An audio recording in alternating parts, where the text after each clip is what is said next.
Alright guys, we're back again, the 1970s XA Falcon, and this time we're going to take it for a drive. I 87% guarantee it. Probably. Yep.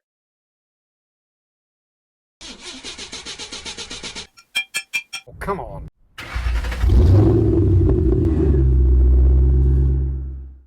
For everyone who tuned in the last video, we managed to get this thing turning over. We got it to fire off. It had kind of run, but it didn't want to run well. So what we're going to do this time is we're going to throw a carby on it, because currently it's not there. Hopefully get it running, heat it up, change the oil, change all the fluids, check everything over. We'll go through the brakes, we'll go through all of the electrics, and then once we've done all that, we'll go for a drive. So here we have our freshly rebuilt Stromberg carburetor. And by freshly rebuilt, I mean I pulled it down and did the best I could with it, and hopefully it'll work. When I pulled this thing apart, it was completely gummed up. I blew a whole heap of crap out of the idle jets, out of the power valve, out of the accelerator pump. Everything was just completely gummed up with this varnishy white gooey liquid, which is probably, I'm guessing, what we're going to find in the tank. Okay, so in theory, if I've done this all correctly, we should be able to just pump this thing up using our electric fuel pump. If I can ever get these nuts back on. Give it a couple of cranks and it should fire right off. It doesn't often go that way. Let's have some faith. It's going to work perfectly. Yep, probably not. Whose idea was it to put such small bolts in such a stupid position?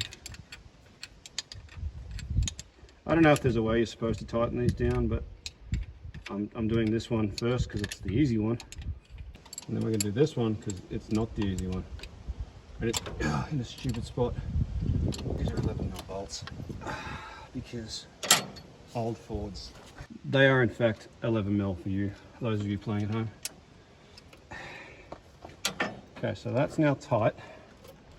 We're going to take our accelerator linkage, which just slips back into here like this, clips on, easy as that. Take our choke cable, which should, come on, get back in. It should just go, it should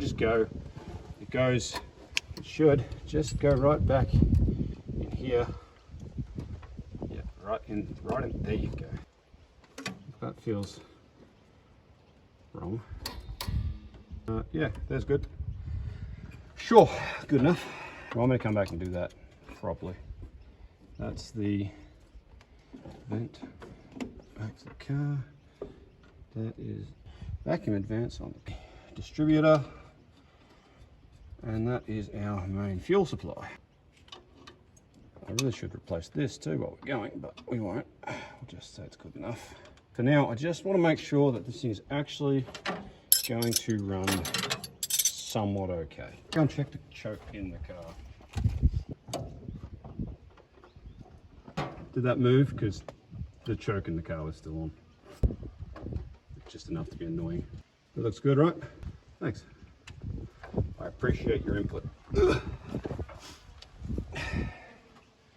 Okay, so that's right, that's on. The linkage is on. We're going to change this fuel filter while we're going, because it's gross, and we know it's gross. Oh, and the line in front of it is just about to fall to pieces. I went on ahead and ordered the proper fuel filter for this,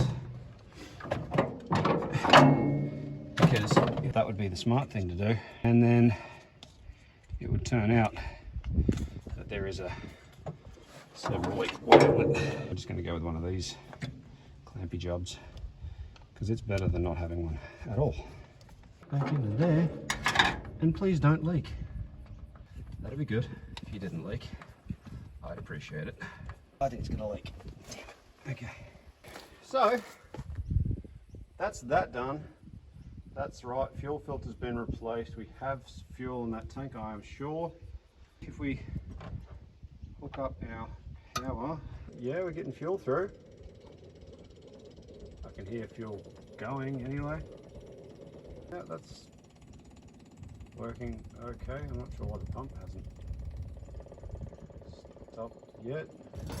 Move all this out of the way so it doesn't fall into the engine. Let's give this a go.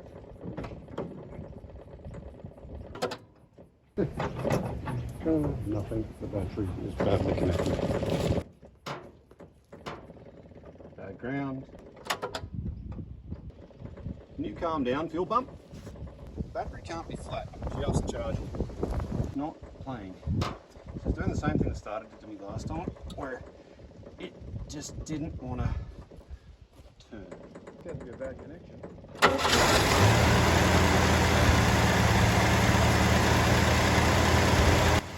That's excellent. I'm very happy with that.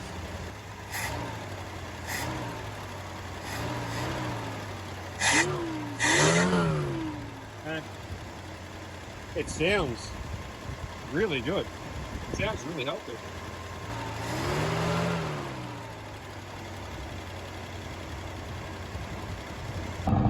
Sit down the back here, it's not popping or missing or carrying on too much. All sounds reasonably happy actually.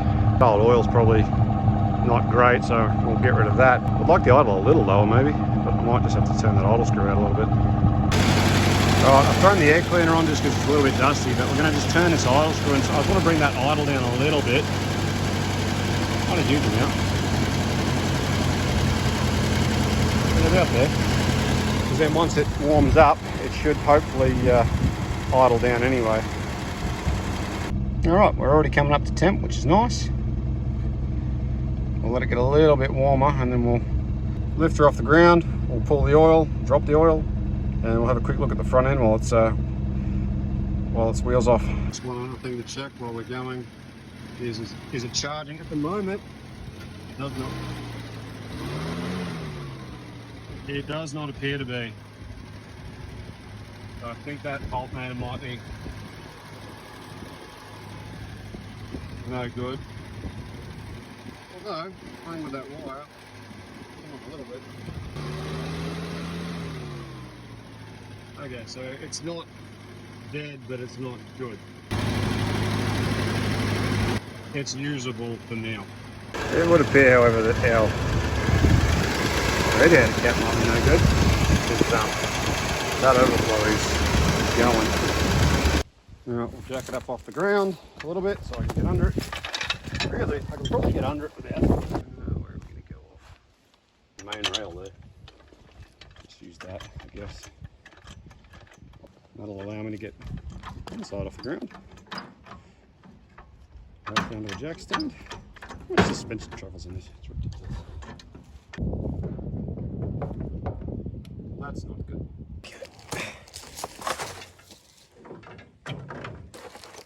Due to the bad radiator, this thing got warm really quick. And that sump's caught up. So let's just do this real quick. It's that about there, I reckon. The sump's had a fair old whack at some point. There's that got a big old mark in the front of it, big old ding in the front of it. I'll show you in a second. Oh, that sump plug hasn't been out for a while either. It's unhappy. Ooh. You can just sit. Yeah, it's about what we said.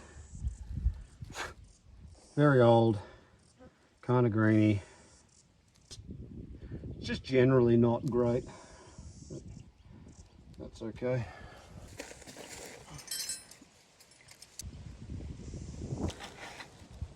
One of the good things about these old Fords is they use the very generic Z9 oil filter, and it's right there. So I should, in theory,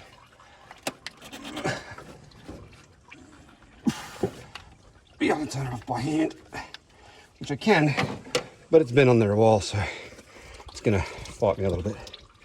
That's fine, we expected that. Now we'll get that out of the way. And yes, before anybody gets mad at me, I am going to pre-fill the oil filter, because I know you people get really upset about that because of oil starvation. The thing is still going, and this oil has no viscosity left to it. It's coming out like water. It is so thin. Probably wasn't doing the engine any huge amount of good. Just glad we didn't run it for that long. We're under here. Let's have a quick look. So, worn, cracked, worn, terrible looking. Everything looks just old. I don't think anything's actually that bad. It's just old, like it's been sitting in a paddock for a long time. I'm excited to get into that because I'm sure there is going to be something in there that's going to try and eat me.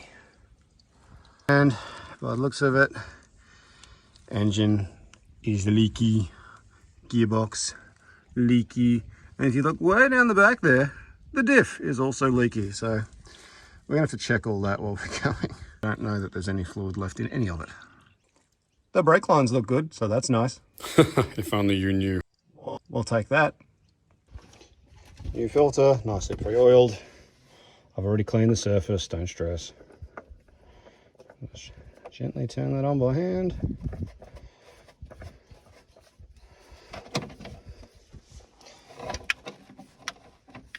And that should be plenty. Let's see how much mess I can make pouring the new oil in. Oh, this is one of those, it doesn't actually screw on, it just sort of sits there. I don't actually know how much oil this thing needs. I should check that. Let's clean the dipstick up first. Okay. Let's just do it by feel. And by that I mean I'm just gonna. Ow. Oh, you son of a bitch! That was awful, actually, and that's because that radiator is horribly hot, and I was not expecting it to be that horribly hot. Why is the radiator so hot? And now it's really hard to tell if I have oil leaks because there's oil everywhere. On the plus side, the oil level's like perfect. Nearly. Anyhow. Look at it, makes the engine look brand new. It's not going to make it smoke terribly, which it was probably going to do anyway, so I'm not that worried about it, to be honest. I think part of our trip is going to be the car wash anyway. We are bang on the full, so that's pretty much exactly where we want it. Push that back down, and we'll give it a start up again and make sure it still does the things and see if it makes less angry clicky noises. Alright, tell me if it sounds good.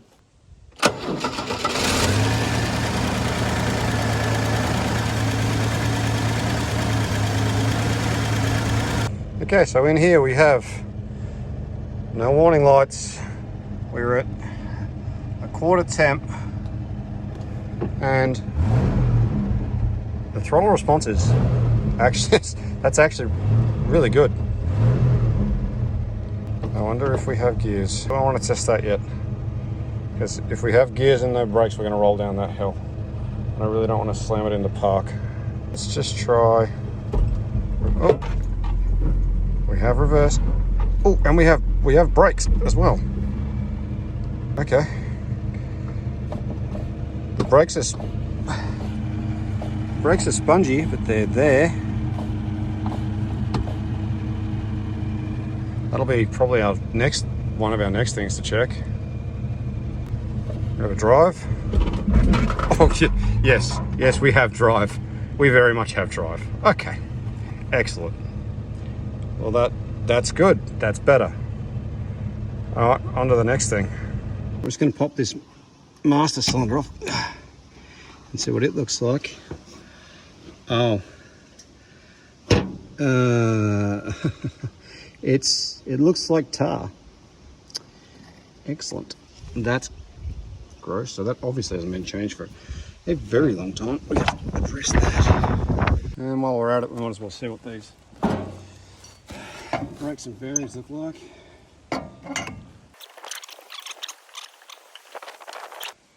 Let's see what this looks like. Ew. Oh, okay. I mean, there's still plenty of pad there. We used them right up. Good Lord. There is a skerrick of pad left in the back there, but there is not much. The discs themselves aren't terrible. They've got a little bit of a lip. That ball joint looks awful. Yeah, a little bit of rust in there as well. Oh, they're locked up tight too. You can see that little spot from where it moved, so because that's where it was sitting originally. So we moved back that far. Now I know it's not the right thing to do, but I'm going to try and move this because it's hot. This ground is uncomfortable, and these little ant bastards keep biting me and getting all up in my business. So I'm going to try and find somewhere that's a little more comfortable to work if we can get this thing to very slowly just sort of creep on down the hill.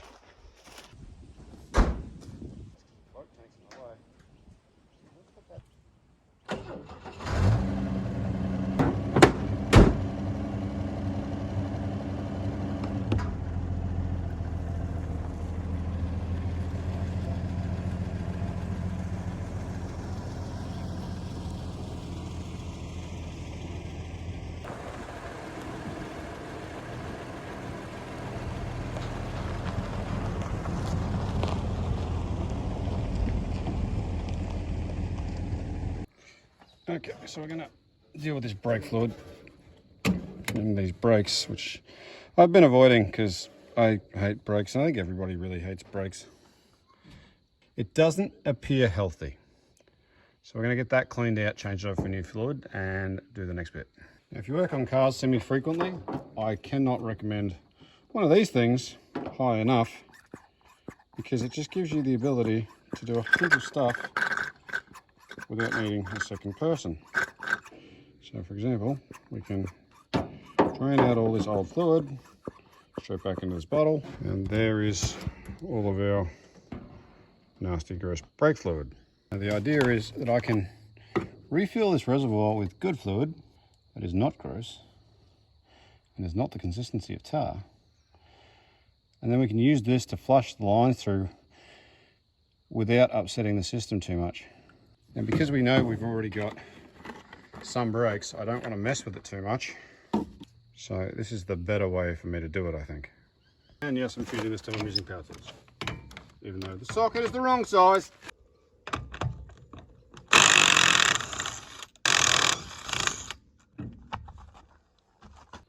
Well, I found a wheel weight that apparently didn't need to be there.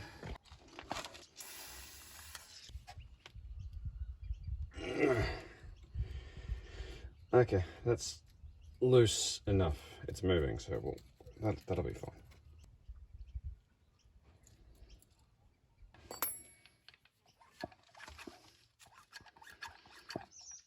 It's got a few bubbles. It could be coming from the bleeder screw though.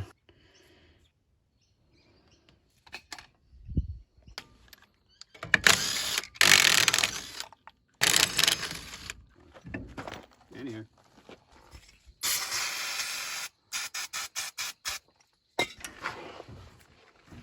Oh, that was way too easy. Okay, so let's see if this thing's gonna play ball for us now.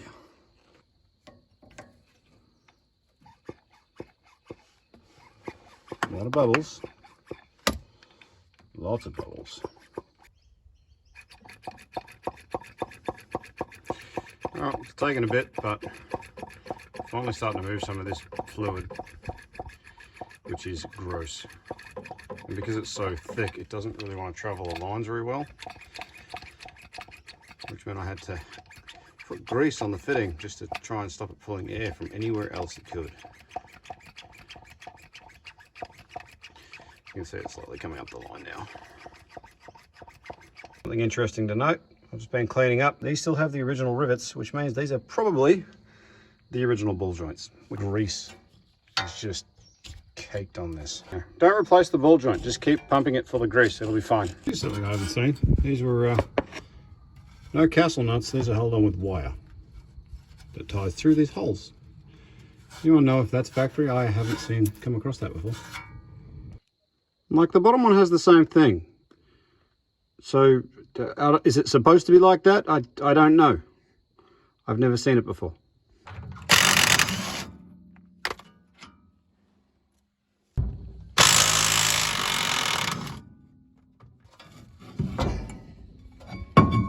Okay, maybe they're not that bad.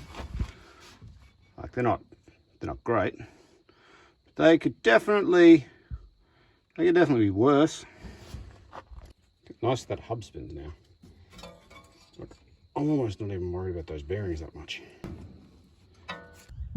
So we're getting a small amount of brake fluid through this, but not enough. So this line may well be collapsed. So what I'm going to do is I'm going to try and crack it back there and see if the fluid's coming through there all right, and then we'll continue forward from there. And if you're a car person, you know how magical this is. These lines are very questionable. Like, hopefully they work okay and don't explode. What keeps happening is you pump the brake up and it starts to build pressure, and then there's like a pop and it just goes to the floor and you get nothing else out of it. And then it starts getting pressure and then it goes to the floor. So I think the old brake fluid that was so thick was okay, and I've changed it, and now it's just blowing straight past those old seals. So we'll have to rebuild that. Fantastic. All right, we're under the back end here. This is where our fuel sender is. So I'm gonna try and whip that out and see if we can clear that out, because having a fuel tank would be better, and it's only a single line, so hopefully it won't be too bad. Nothing coming out of this at all. Very real chance we're just going to destroy this ring. Try to get this out of here, but we'll see. Now it's kind of moving. She is stiff. Oh, well, that worked a hell of a lot easier than I was expecting it to. Now the next bit, got to try and get the sender out. Oh, oh yes, that is just destroyed. I'll just explain why the gauge isn't working, I guess. Oh, yep. I mean, I'm going out on a limb here and saying that we can't really save that. I think that might be a little past it. Damn. I guess we're on to the next thing. Okay, we're just going to throw that back in for a second, and then I'm probably going to have to drop the tank and clean it or find another tank, which is really not what I was hoping for. One thing I'd very much like to do with this back end is just make it feel a little bit more complete-ish. You can never go too heavy on WD-40, because even if it doesn't do anything to help your situation, at least it works to help protect you from rust. So that's the way it's supposed to go. There you go, right in there. Perfect-ish enough for it to work for what we're trying to do here.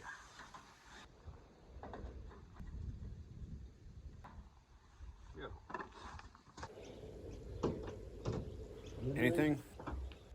Okay. So we have headlights. We have high beam.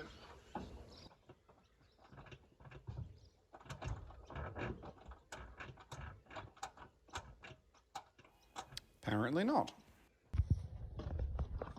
And we were pretty sure we didn't have tail lights, so that's not highly surprising, although that globe is completely destroyed. So let's start with globes and we'll go from there, I guess. More blown globes is always a great sign. Okay, so I've got our ground stuck in there. I don't have globes, but that's fine. This one is telling me that we have nothing. Some kind of minimal signal there. It's like there's power there somewhere, but it's not getting through. So let's check. Check fuses next, I guess. So we're going to come in here to our fuse panel because Basically what it's telling me is that we have power, but not all of the power. So I'm trying to find a decent out here somewhere. So this side of that fuse is throwing 12.3 volt. The opposite side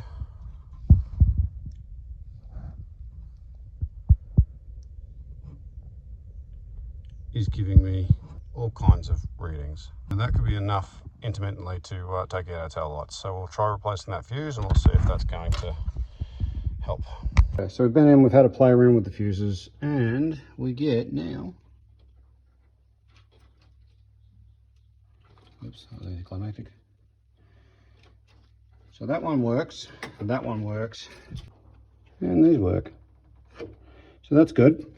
So obviously all those globes are just trashed because none of them will come on. And now, with the keys on, we get, well, that one. That wasn't what we were supposed to get, but we'll take it. At least we have lights. Let's see if this other, no, this other indicator's not working. So the indicators are not working and they're backwards. That's interesting. Well, that's something. We can work with that.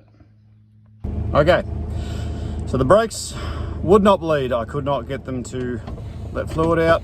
I think the old fluid was so thick that it was actually holding the seals together, and then when I've changed it for new fluid, it has just blown past all the seals. So I now have no brake pedal. It won't pump up.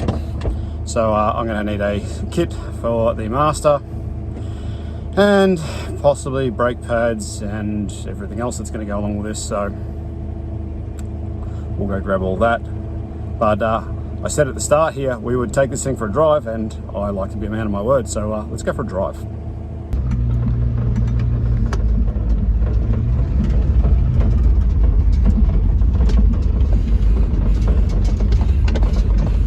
Feels incredibly problematic with no brakes. And this is quite a large hill. Oh boy.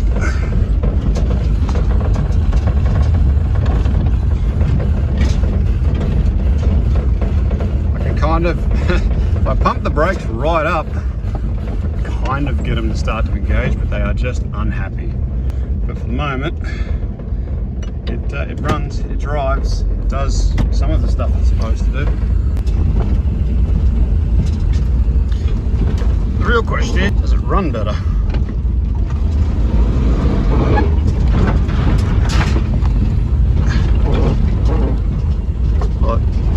Takes off like you would expect it to, and we can get it to stop, kind of. So, you know, we'll call it a success. Well, that was sufficiently terrifying and probably a really bad idea, but anyway. In our little escapade, we lost our grill and damaged it a little. So if anybody happens to have one of those, that'd be excellent. I'm not that concerned about it because it was already pretty beaten up, but it's still kind of annoying. So it runs, it drives, it has no brakes, still can't work out the lights, and I'm going to need to order some parts. So thanks for watching, guys, and stay tuned. We'll do some more stuff in the next one.